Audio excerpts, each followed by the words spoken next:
So we're talking about this kind of tech stack, which would imply more than one type of technology, more than one technology platform. We're talking about kind of trying to make that, knit that together across different channels.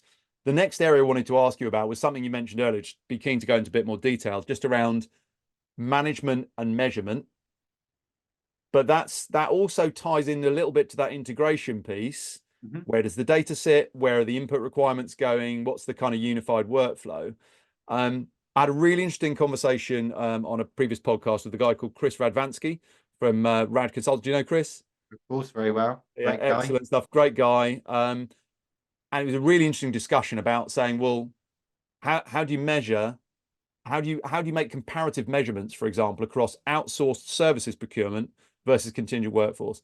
Answer is it's difficult, but there's a lot of value in looking at that and doing it. And actually, there are ways that you can put metrics around things to at least understand the value they're driving for you. And in the future, there'll be very sophisticated business decisions based on, if we do it this way, it'll cost us X and the liability will be Y. If we do it this way, the cost and liability will be whatever else, and they can make decisions based on that. But yeah, so integrations is something that we come across a lot. We do all sorts of different integrations. People seem to think it's more complicated than it is to use multiple systems. Most systems these days, modern systems, should have good integration capabilities. They should be able to potentially even like white label if they need to. And effectively, in my opinion, and certainly from what I've seen, where we're working alongside it, where we're doing services procurement alongside a VMS that's doing contingent workforce, as a very simple example, there's an entry point with a decision tree based on classification of the type of resource that's required. And it's either a statement of work or it's a contractor. And that goes through, it's basically just different screens in a workflow. So if you're going down through the contingent workforce screen, it doesn't matter. You're just carrying on through that screen. You can utilize clever things like single sign-on and stuff like that to just take people through. And then you can capture that all at the end within like a data warehouse, for example. So that's quite a simple example, but that's real world stuff that I see working all the time. So when you look at the context of bringing this stuff together, how can organizations kind of make use of what's available to really manage and measure what they're doing across their extended workforce? And again, another meaning of life question, but just at the basic level. You like these ones? Yeah.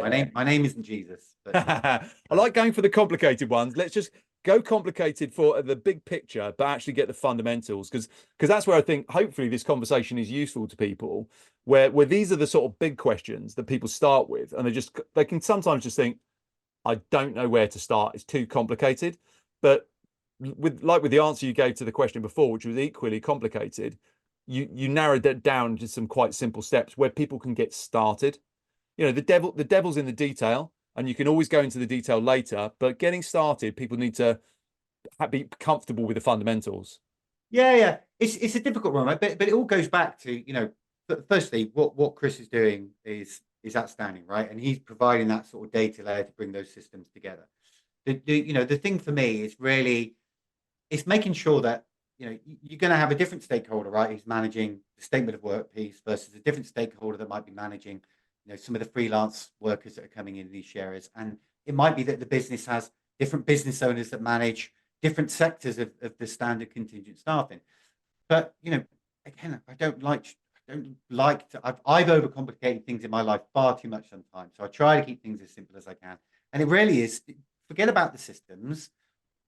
What are those key performance indicators that we're looking at? What is it that you're looking at, Mr. X, Mrs. Y, in your teams that is important to you, right? And it's about firstly understanding what they are, right? Because without each key stakeholder really understanding those metrics, even before you start to cross match, if it's possible to integrate and whatever, that is of paramount importance. Like, you know, it's great, right? If we can get all information into one data layer and integrate it and provide this one fantastic report that's going to show us how we are, you know, what's the difference between statement of work versus X, Y, and Z, fantastic. But is that really the true importance of what the business is looking for, right?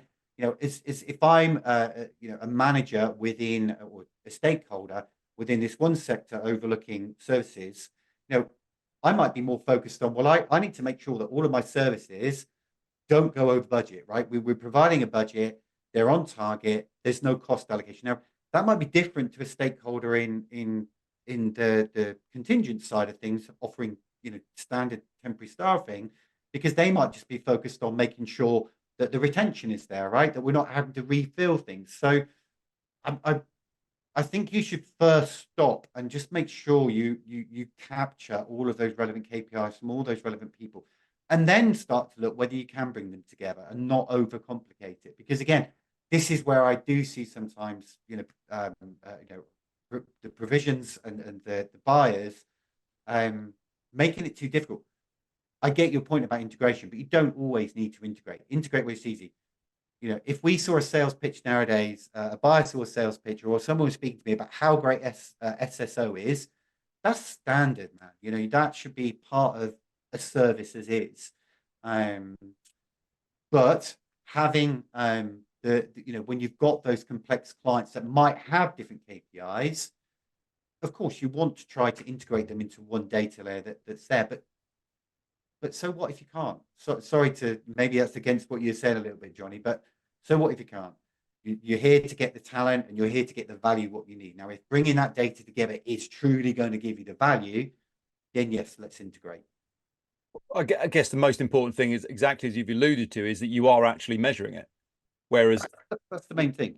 Yeah, standard situation for a lot of organizations is they certainly won't be measuring much, if any, of some parts of it, or maybe not much of all of it. So whether the data is unified, which, as per my discussion with Chris, is very unlikely when you look at something as different as, you know, outsourcing services procurement versus contingent workforce, very, very different. You can't compare apples and oranges directly, but you can understand what you're getting compared to what value you're getting and what things are actually costing you, and why they're costing you that if you actually measure them. And you can also understand the perception of value within your organization of the buyers that are actually receiving whatever service it might be from whatever type of service provider. So yeah, I think that's a very good point. It might not be unified data, but the most important thing is to have the data to make decisions based on that.